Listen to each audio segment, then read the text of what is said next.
Nós estamos no texto de Lucas, capítulo 17, versículos 5 ao 10. Os apóstolos pedem a Jesus aquilo que nós precisamos pedir sempre. Precisamos pedir sempre. Repita, precisamos pedir sempre. Diga para quem está do seu lado, peça isso sempre. Todos os dias. Sem se cansar. Sem se cansar. Com insistência. Com insistência. Com perseverança. Perseverança. É, meu filho, porque o negócio não é fácil não. Se nós não tivermos fé, já era. Tudo é possível aquele que crê. O contrário também é verdade. Se tudo é possível ao que tem fé, para aquele que não tem fé, as coisas são mais difíceis. Os discípulos poderiam pedir a Jesus qualquer coisa. Jesus, dá-nos saúde. Jesus, dá-nos beleza. Jesus, dá-nos riqueza. Jesus, dá-nos uma esposa. Jesus, aumenta a nossa fé. Aumenta a nossa fé. Eu não sei o tamanho da sua fé. O que nós aprendemos com o texto é que, dependente do tamanho da nossa fé, da profundidade da nossa fé, ela pode ser aumentada.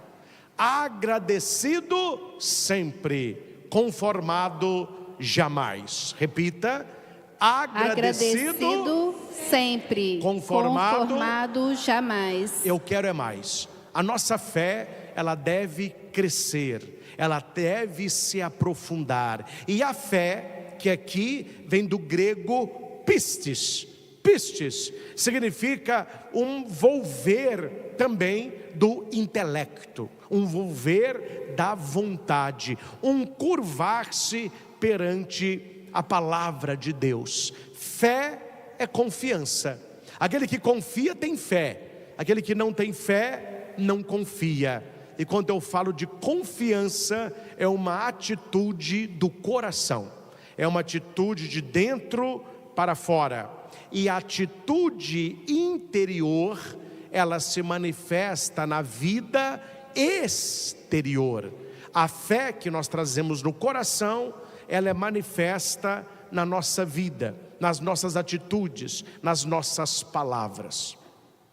Conta-se que tinha uma cidade no Nordeste que estava enfrentando uma seca brava, mas aquela seca terrível. Já é seca lá, mas essa seca se prolongou ainda mais.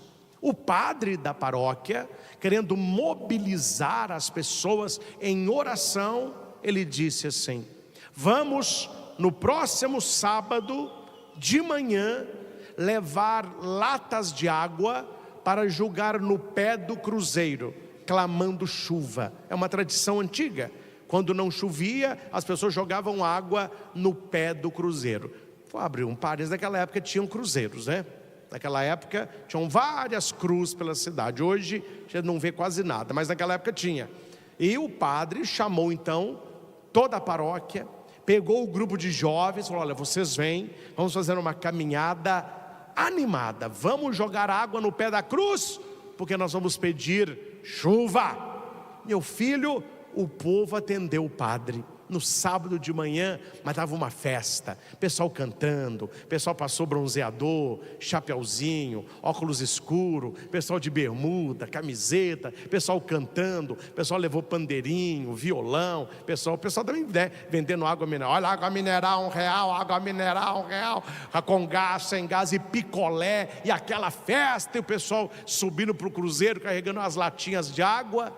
No meio da multidão, uma criança chamou a atenção e foi alvo de certos comentários negativos. Todo mundo estava curtindo aquela caminhada. A criança estava de galocha, de capa de chuva, guarda-chuva, todo encapotado. E as pessoas falavam: o que é isso, menino? Você está passando mal? E ele não respondia nada. E o padre, vendo aquela criança, respondeu assim: Pelo visto, só essa criança tem fé naquilo que nós estamos indo fazer. Uma coisa pequena. Mas aquela criança perguntou à mãe: por que nós vamos jogar água no pé da cruz? E a mãe disse: é para chover, meu filho. Ele já estava preparado para a tempestade. No meio daquele povo todo, somente aquela criança tinha. Então note, não é fácil ter fé. Não é fácil você ver um céu sem nuvem alguma, com um sol de 40 graus, e você está de galocha, capa de chuva, guarda-chuva, com a certeza, vai chover, porque nós vamos rezar, eu tenho fé e Deus mandará o que a gente precisa. Por isso que nós precisamos pedir sempre: Senhor, eu creio, mas... Quantas vezes você já rezou isso? Quantas vezes nós já falamos isso? E diremos até o fim da nossa vida. A fé, ela pode sempre ser aumentada. E Jesus, no texto, ele vai dizer que não interessa o tamanho da fé, interessa a pureza da fé, a intensidade da fé, a confiança da fé. E Jesus, ele vai pegar a menor semente que existe, que ele conhecia na época, que é a semente de mostarda. É a menor sementinha. E ele vai dizer para aquele povo, porque a maioria do povo que estava escutando Jesus, eles eram agricultores, eles trabalhavam, nas lavouras, então eles entendiam de semente. E Jesus disse: se vós tivesseis fé, mesmo pequena, não precisa ter uma fé muito grande. Se você tiver uma fé mesmo pequena, como um grão de mostarda, ela é pequena, mas é poderosa. Poderias dizer a esta amoreira. No texto original, é que nós não temos, então eles traduzem por amoreira, mas é sicômoro.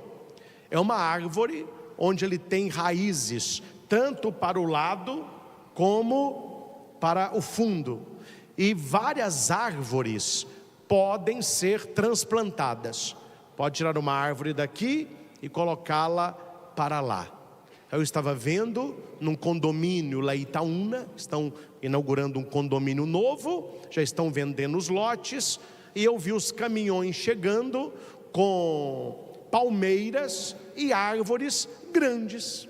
Eles já estão plantando, tudo grande, não vai esperar crescer. Há árvores que podem ser mudadas de lugar. Por que Jesus fala do sicômoro?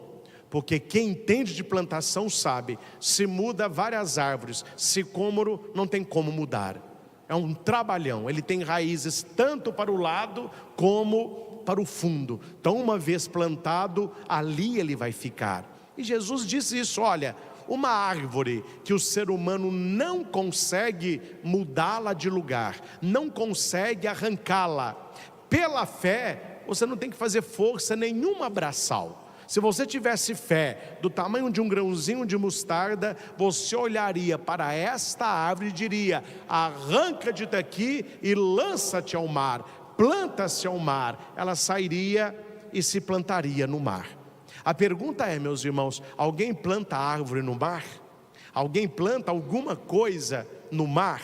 Então note que Jesus usa aqui de hipóbole, de exagero, de grandiosidade, para falar que aquilo que é impossível para o homem, é possível para Deus. E aquilo que é possível para Deus, se torna possível para nós, através da nossa fé. Vivemos num mundo onde a descrença é vista como um valor para muita gente. Nós estamos num mundo de cabeça para baixo. O poste está urinando no cachorro. Aquilo que é certo, as pessoas veem como errado. Aquilo que é errado, as pessoas gostam de fazer e postam e filmam e querem dizer assim: ah não, porque eu faço mesmo, a minha vida é assim mesmo, isso me faz. Quer dizer, houve uma inversão. E antes, quem eram as pessoas de honra?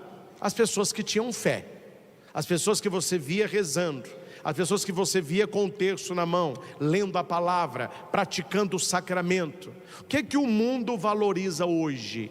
A descrença. O que o mundo valoriza hoje? No domingo, é o shopping, é o dormir até mais tarde, é o ficar fazendo caminhada, andando de bicicleta, jogando bola, comendo coisa gostosa, dormir mais cedo, que amanhã vem a segundona. As pessoas tiraram da vida delas o culto de Deus no dia que pertence a Ele. A descrença tomou o coração de muitas pessoas. Elas não lembram que domingo é dia de missa. Elas dormem e acordam, não fazem oração alguma, não rezam nada, porque o mundo de hoje valoriza a descrença. Só que o evangelho vai na contramão. Os discípulos dizem: se o mundo está na descrença, nós queremos pedir, aumenta a nossa fé. E olha que interessante, aqui é muito bonito você entender isso. Eles não pedem, aumenta a fé de quem não tem. Não, aumenta a nossa fé. Fé, ela é pessoal. Peça pela sua fé, reze pela sua fé, porque chegará um tempo que só permanecerá de pé aquele que se ajoelhou no tempo que você podia professar a sua fé. Nós temos com tranquilidade no Brasil a profissão da nossa fé. Você vem na igreja, ninguém tem medo, a gente reza, professa a fé. Você usa na rua crucifixo, anelzinho de terço, você reza o terço na rua, você anda com a sua Bíblia, não tem problema nenhum.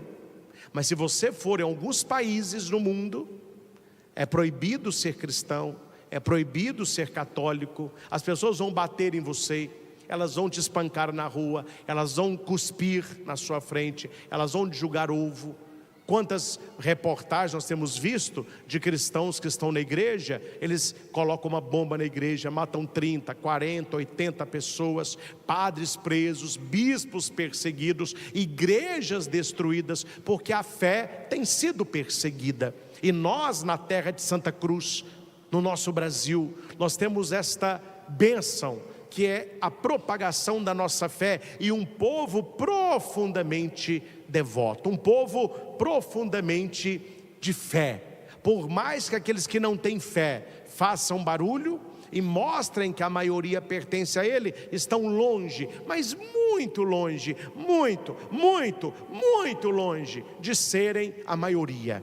A maioria do povo brasileiro é um povo de família, é um povo de fé, é um povo de crença, é um povo de respeito, é um povo que a espiritualidade está arraigada no nosso coração. Então nós devemos rezar por estes, mas aproveitar o tempo de graça.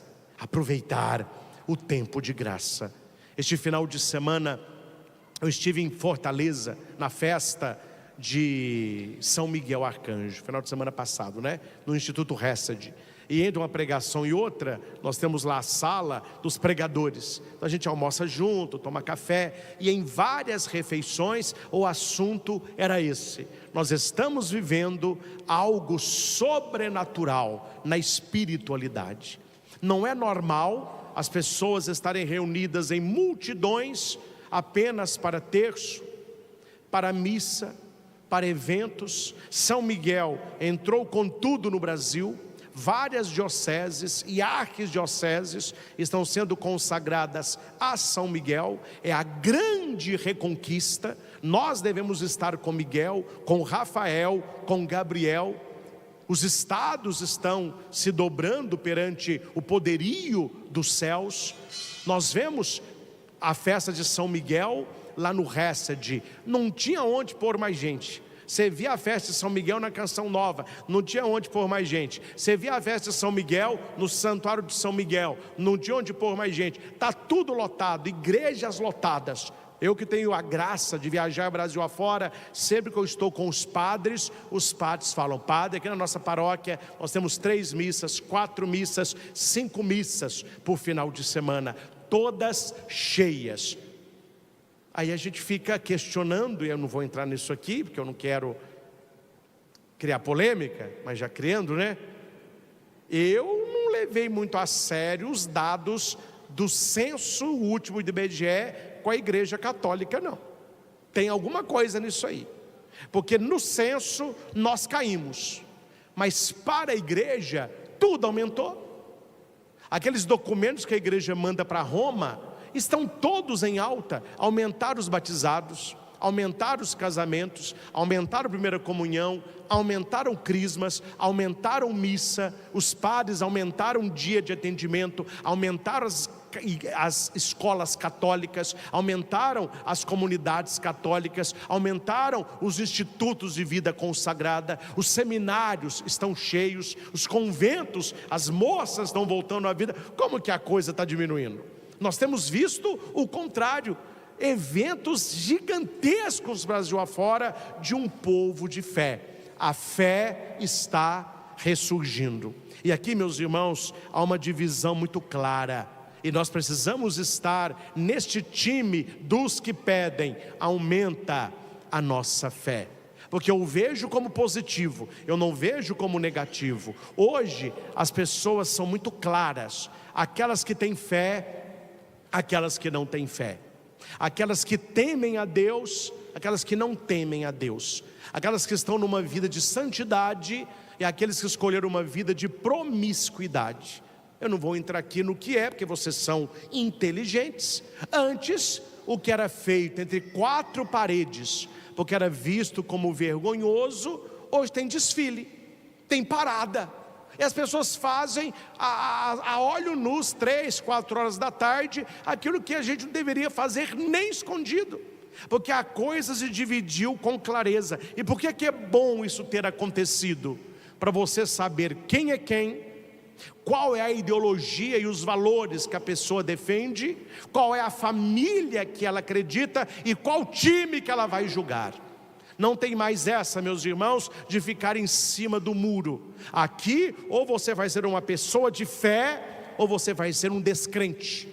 Ou você vai ser um filho da igreja, ou você vai ser um filho da perdição. Ou você vai estar buscando sacramentos, ou você vai estar buscando o prazer do mundo. Senhor, aumenta a nossa fé. Olha, tenha fé do tamanho de um grãozinho de mostarda. Aquilo que é impossível para os homens é possível para Deus. Se você conversasse com um judeu do primeiro século e dissesse para ele: é possível eu com a palavra falar com o sicômoro para sair voando e se plantar no mar? Primeiro, arrancar sicômoro não é fácil. Arrancar com a palavra, mais difícil ainda. Plantar um sicômoro no mar, aí que a coisa piorou. Como você vai plantar uma árvore no meio do mar? E Jesus diz: o que é impossível para os homens é possível pela fé. Jesus dá um exemplo grandioso, um exemplo estrondoso para mostrar o poder da fé. José Ratzinger, que é o Papa Bento XVI, no seu tempo de cardeal, ele tem um artigo muito bonito sobre este evangelho, que eu tive a oportunidade de ler ontem. Ele vai dizer o seguinte: que se a fé, ela é capaz de arrancar um sicômoro com essa raiz, fazê-lo sair voando e se plantar no mar onde não se planta nada, se ela é capaz de fazer este extraordinário, imagina o que ela não pode fazer na nossa vida, com coisas bem menores do que arrancar uma árvore e plantá-la no mar. Aqui Jesus mostrou o auge, mas nós temos muitos outros caminhos para nós, mais importantes que ficar arrancando uma árvore com a fé. É você ter uma vida de conversão, é você ter uma boca de bênção, é você ter um Deus ao seu lado que opera poderosamente na sua vida pela sua fé. Sem fé é impossível agradar a Deus. Se Deus precisa de algo para Ele agir na sua vida, é fé. Há um texto muito triste na Bíblia, muito triste, quando Jesus vai na sua terra natal. Eu sempre cito esse texto que ele me incomoda. Jesus já era um pregador conhecido, já era naquela época, uma palavra que a gente usa hoje, né, famoso. Todos sabiam quem ele era, um homem poderoso em palavra, em milagre e exorcismos. Onde Jesus chegava, eles falavam: ele é um grande pregador, ele realiza milagres e ele expulsa demônios. Depois que Jesus já estava bem conhecido, ele vai aonde? A Nazaré, a sua terra natal. Meus irmãos, que vexame, que vexame. Quando Jesus chega em Nazaré, eles ficaram falando mal do cara. Mas de onde que vem essa sabedoria toda? Quem ele acha que é para ficar falando e fazendo o que ele faz? A gente conhece, ele é daqui, a gente conhece a mãe dele, conhece o pai dele, a gente conhece a família dele. Aí Jesus falou para os discípulos: povo de dura serviço, coração duro. Ali não fez quase milagre algum, curou poucos doentes, não fez quase nenhuma pregação. Ele disse para os seus discípulos: vamos para as cidades vizinhas. Quando Jesus chegava na cidade vizinha, a cidade parava. Era uma multidão que via receber Jesus, e os seus não o receberam. E a Bíblia diz que quando Jesus saiu de Nazaré, ele ficou, olha a palavra, ele ficou impressionado. Olha, para você impressionar a Deus não é pouca coisa, hein? Ele ficou impressionado com a falta de fé daquele povo.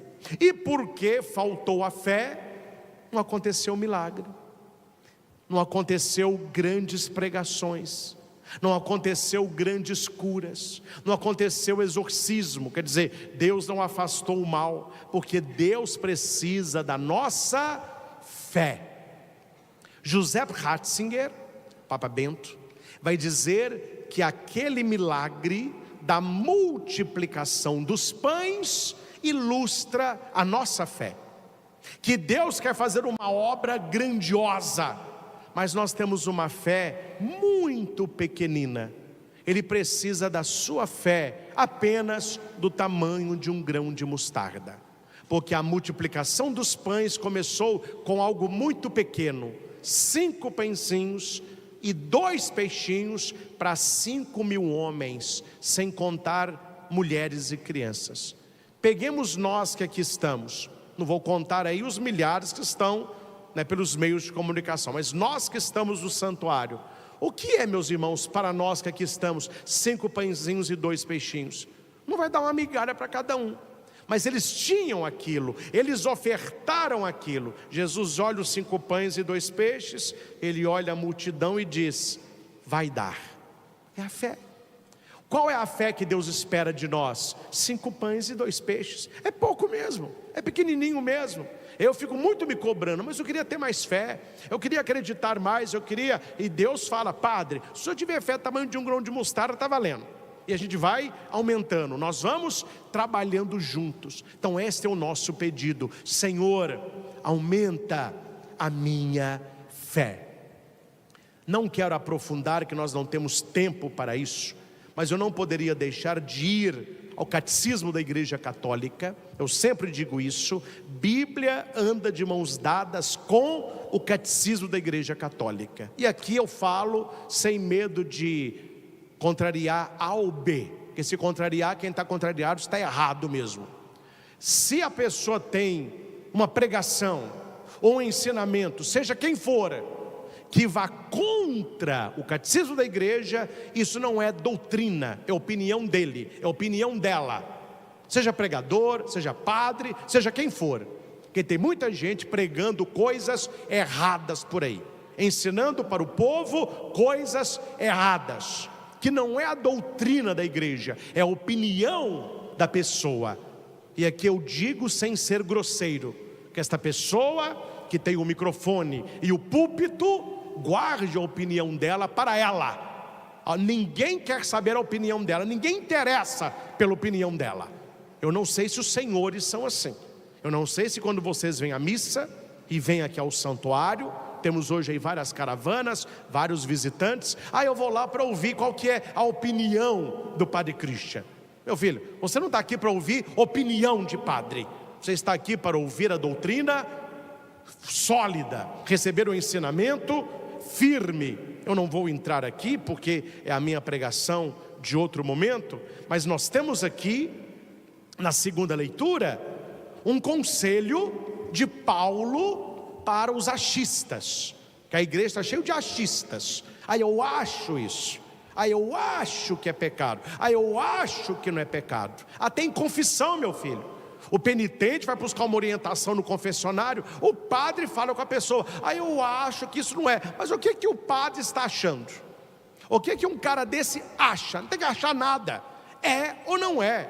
E aqui São Paulo vai dizer, olha, reaviva a chama de Deus, não te envergonhes do testemunho de Jesus, usa um compêndio das palavras sábios em matéria de fé. O catecismo da Igreja Católica é o compêndio da nossa doutrina. Usa esse compêndio e guarda o precioso depósito que é a doutrina católica. Então Paulo está nos alertando, cuidado com achismo, cuidado com quem prega muito mais para agradar do que para converter. Eu não vou aqui entrar nessa mazela, nessa bagunça, porque senão eles ficam detonando o padre. Mas eu fico de olho na internet, no Instagram principalmente, de alguns perfis, até irmãozinhos nossos, pregadores, que respondem diariamente perguntas dos fiéis, e não há momento algum um chamado à conversão, um chamado à palavra e à doutrina. É sempre passando mão na cabeça, é sempre beijinho, beijinho, é sempre abraço. Daqui a pouco a pessoa perde a salvação dela e vai levar uma multidão com ela para o inferno. Porque não é você agredir a pessoa, mas é você levá-la a um caminho de conversão, a uma experiência profunda de fé. Meus irmãos, me mostrem, porque se você me mostrar, eu mudo a minha pregação.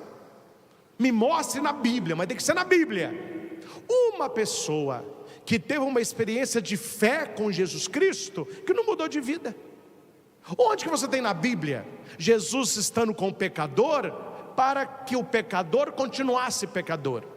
Jesus sentando na roda com os pecadores para pecar com eles. Jesus andando com prostituta para se prostituir com elas. Não existe isso. Quando Maria Madalena, uma mulher, estava com 7 demônios, ela recebe de Deus uma libertação, ela muda a sua vida, ela larga a sua vida antiga e segue a Jesus. Mateus era esperto, era cobrador de imposto. Jesus diz para ele: vem, segue-me. Ele larga a banca, ele larga aquela vida e passa a ser um apóstolo de nosso Senhor. Zaqueu, outro trambiqueiro, roubava, estava em cima de um galho. Jesus fala: olha, eu quero estar na tua casa. Jesus nem chamou o cara à conversão. Eu quero estar na tua família. Quando Jesus entra naquela casa, o que ele diz? Senhor, eu vou mudar de vida, eu vou devolver o que eu roubei, eu vou dar metade para os pobres. Não há uma pessoa que entre em contato com nosso Senhor de verdade e que não tenha uma conversão, que não mude de vida. Eu fico muito preocupado com pessoas que tinham uma vida mundana, agora têm uma vida eclesial, mas continuam a mesma coisa. Quer dizer, onde está a conversão? Onde está a mudança de vida? Porque no Evangelho nós vemos inúmeras conversões. A pessoa, ela recebe algo de Cristo, ela muda de vida. Eu gosto muito daquele cego Bartimeu. Ele grita para Jesus que ele queria ver. Aqui é uma visão também de fé, né? Jesus o cura, e Jesus diz para ele: vai, a tua fé te curou. Como que o Evangelho acaba? Daquele momento em diante, o cego seguia Jesus pelo caminho. Quer dizer, ele se apaixonou tanto pelo Senhor que ele não conseguia ficar longe. Então nós precisamos entrar em contato com a fé e pedir realmente que esta fé nos renove e nos converta a cada dia. E indo ao catecismo, você tem algo sólido para a sua vida. Vou apenas citar, não há tempo para explicações, mas eu faço questão que você marque aí no seu catecismo o parágrafo 153, olha, estou no inicinho do catecismo, 153 até o 165.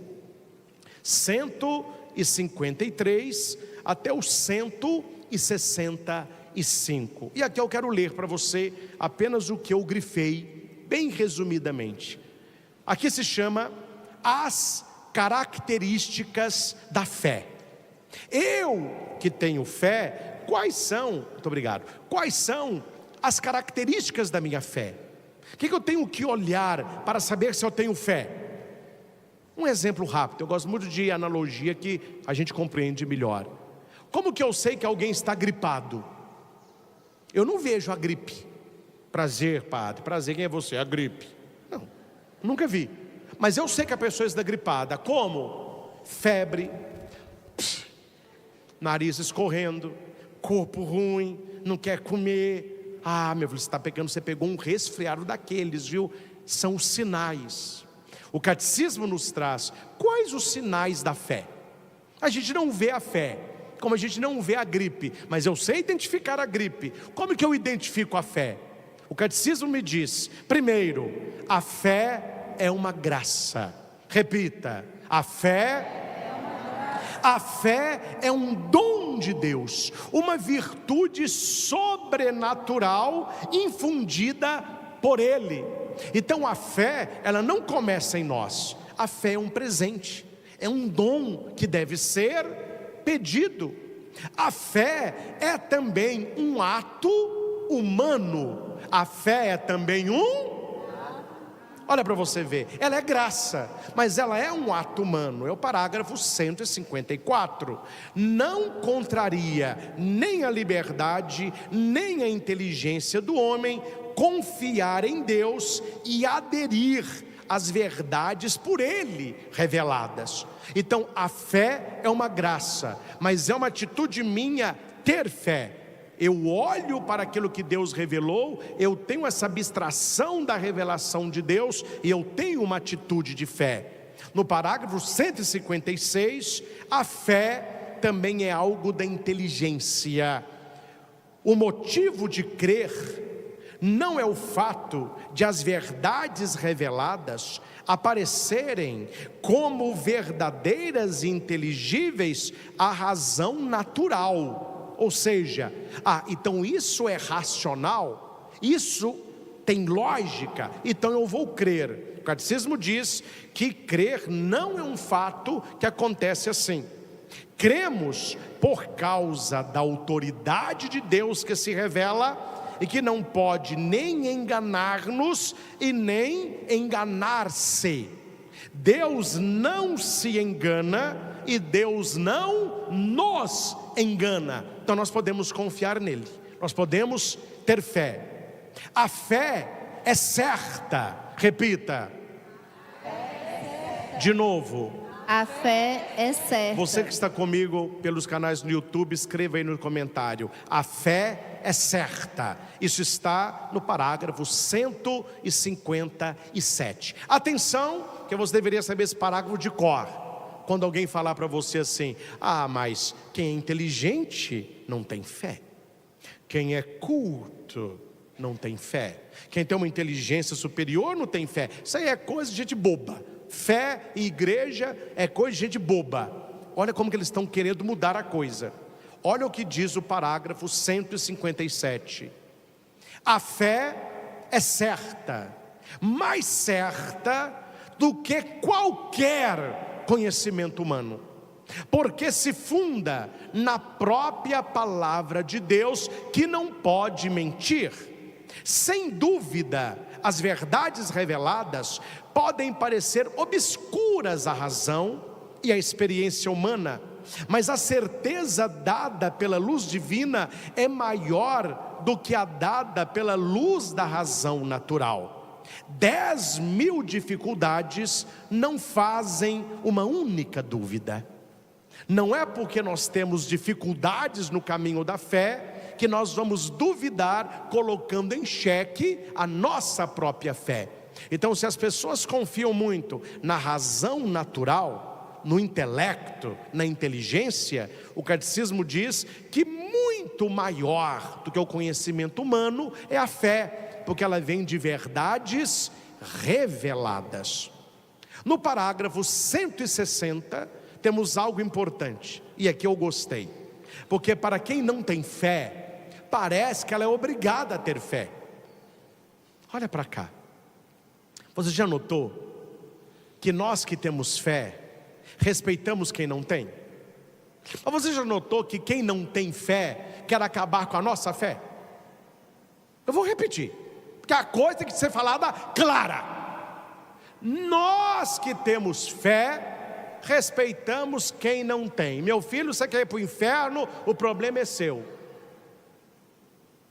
Mas aquele que não tem fé, ele fica incomodado com a nossa fé.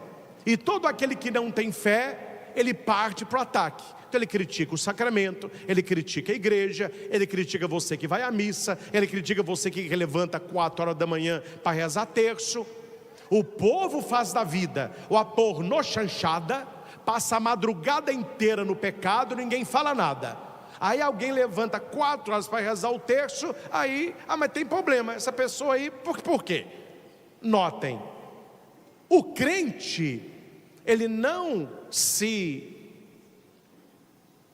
tem uma atitude de obrigação de que o descrente creia, porque a fé, ela é uma proposta, não é uma imposição. Mas é interessante como que o descrente, ele se incomoda com o crente, ou seja, com quem crê. E o catecismo vai dizer, parágrafo 160, para que o ato de fé seja humano, o homem deve responder a Deus crendo de livre vontade.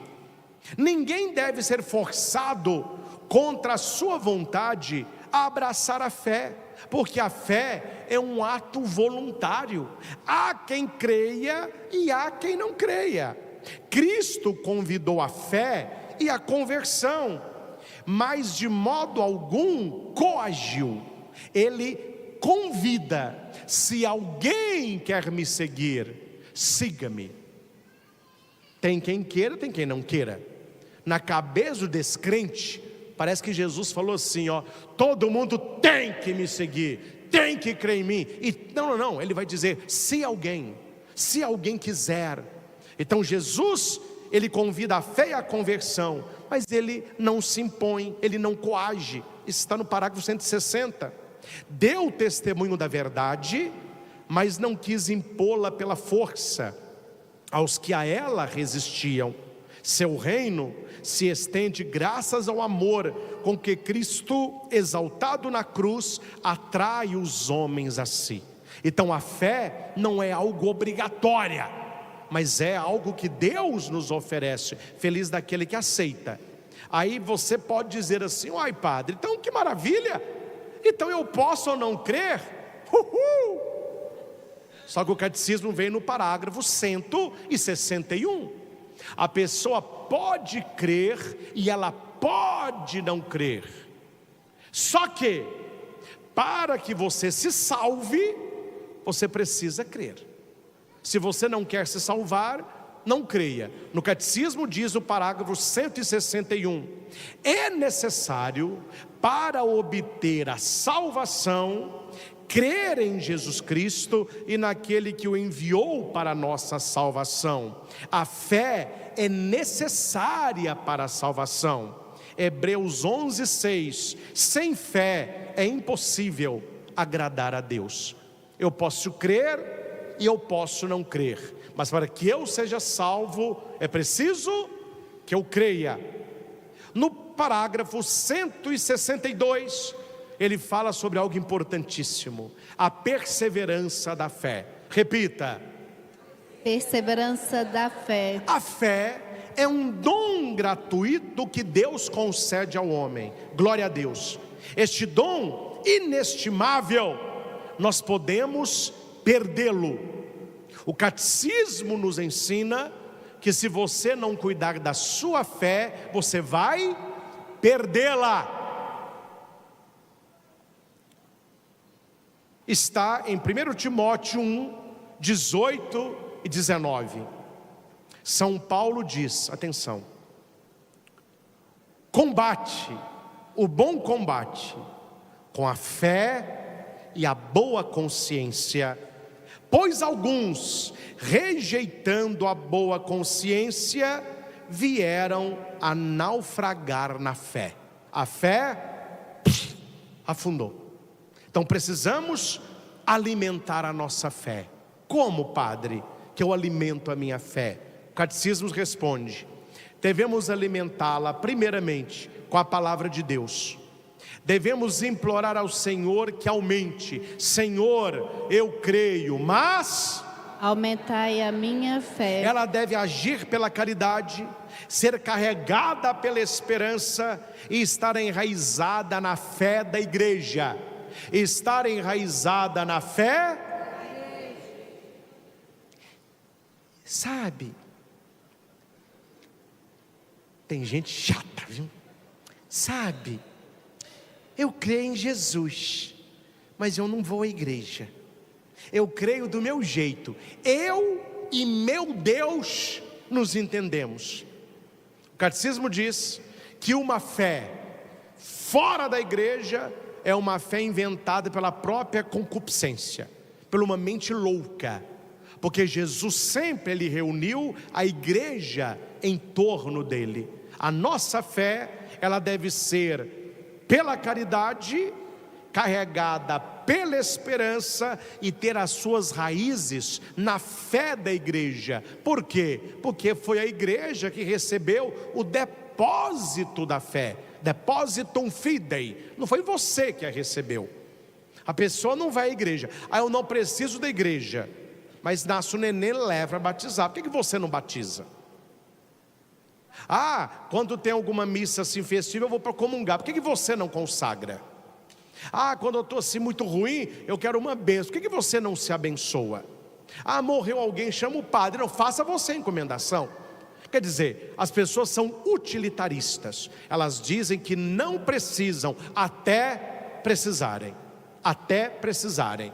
Então note que a verdadeira fé, ela está enraizada na igreja. E por fim, no parágrafo 163, a igreja nos ensina que a fé faz-nos desgustar, como por antecipação, alegria e a luz da visão beatífica, meta da nossa caminhada na terra. Ou seja, a pessoa que tem fé, ela já vive o céu na terra. Santa Teresinha do Menino Jesus: eu quero viver o meu céu fazendo bem sobre a terra, porque ela tinha fé. A pessoa que tem fé, ela não vai viver as alegrias de Deus depois da morte. A pessoa que tem fé, ela já experimenta o poder de Deus nesta vida, amém? Ela já recebe as graças de Deus nesta vida, amém? Amém. Ela já recebe a libertação de Deus nesta vida, amém? Amém. Porque tem gente que fala o contrário. Aos bobocas dos católicos, fica lá todo domingo na saia da batina do padre, querendo ser felizes depois da morte. É porque essas pessoas não têm fé. Elas acham que nós estamos aqui buscando somente o pós-morte. E o catecismo nos ensina, no parágrafo 163, que quando nós temos fé, nós experimentamos o céu aqui. Nós experimentamos a graça aqui. Nós temos a ação de Deus na nossa vida aqui. E por último, eu queria ter tempo de comentar, mas meu tempo está nos últimos minutos. Mas leia no catecismo o parágrafo 164 e 165. É o mais bonito de tudo que eu já li sobre fé, no catecismo. Para o Padre Christian, são os 2 parágrafos mais belos do catecismo sobre fé. Não vou ler o parágrafo todo, vou ler o que eu marquei aqui. Atenção, você vai respirar fundo aí de alegria também. Luminosa em virtude daquele em que ela crê, a fé é muitas vezes vivida na obscuridade. Fé, para muita gente, é você ter uma vida de clareza, de alegria. Não, a nossa fé muitas vezes ela é vivida no escuro. A gente anda como se fosse as apalpadelas. Olha o que diz aqui o catecismo. A fé, ela pode ser posta à prova. O mundo em que vivemos muitas vezes parece estar bem longe daquilo que a fé nos assegura. As experiências do mal, o sofrimento, as injustiças, as mortes, parece contradizer a boa nova. Podem abalar a fé e tornar-se para ela uma tentação. Tem o catecismo está falando que a nossa vida não é fácil, que nós vamos enfrentar injustiças, mal, sofrimento, morte. e que nesses momentos a nossa fé dá uma... mas não pode cair não, viu gente? Ela só dá uma balançada. E aqui está escrito: é então que devemos voltar-nos aos testemunhos da fé. Porque olhando a pessoa que tem fé, a gente tem mais fé. E o catecismo coloca dois: Abraão e Nossa Senhora. Abraão, o pai da fé. Maria, a que se entregou pela fé. E termina citando Hebreus 12, 1, 2. Olha que bonito. Com tal nuvem de testemunhas ao nosso redor, rejeitando todo o fardo e o pecado que nos envolve, corramos com perseverança para o certame que nos é proposto, com os olhos fixos naquele que é o autor da nossa fé, Cristo Jesus. O catecismo é magistral. Por mais difícil que a sua vida seja, por mais injustiça que você sofra, quando a morte visitar a sua vida, quando a doença vier no seu corpo, quando o sofrimento visitar a tua alma, mantenha os olhos fixos em Jesus e diga no seu coração: apesar de tudo, eu sei em quem eu coloquei a minha fé. Meus irmãos, que esse domingo possa iluminar a nossa vida, encher o nosso coração de esperança, e que possamos buscar esta fé, a fé apostólica, a fé católica, a fé que nos leva ao coração de nosso Senhor, porque aquele que crê não será confundido. Tudo é possível àquele que crê. Tenhamos, meus irmãos, uma fé pelo menos do tamanho de um grãozinho de mostarda, e nós veremos a graça e o poder de Deus se manifestando na nossa história. Esta pregação falou ao seu coração? Copie o link e mande para os seus amigos, seus grupos de casais, sua equipe de liturgia, seu WhatsApp do seu trabalho. Quantas pessoas precisam de uma palavra dessa para voltarem a crer e alimentar a fé como uma chama que não deve se apagar. Que Deus nos abençoe, que Nossa Senhora, a mãe da fé, nos ajude a termos uma fé profunda, uma fé que nos leva ao sagrado coração de Jesus. Louvado seja nosso Senhor Jesus Cristo, para sempre seja louvado.